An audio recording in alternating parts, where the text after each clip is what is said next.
Mayong buntag, ani ng Butuan On News Update sa Butuan City Public Information Office. Giisa ang wind signal number 2 sa napulo ka probinsya sa Mindanao tungod sa bagyong Basyang. Laki pa signal number 2 ang probinsya sa Agusan del Norte.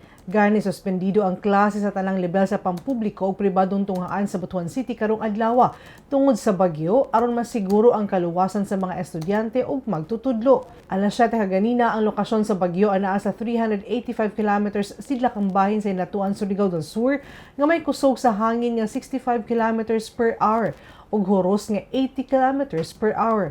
Sumala sa pag-asa magdala sa significant amount sa ulan ang bagyo sa Visayas ug Mindanao karong adlaw ug ugma Biyernes. Posible usab ang mga pagbaha ug pagdahili sa yuta sa pila ka bahin sa Mindanao, Visayas ug Southern Luzon.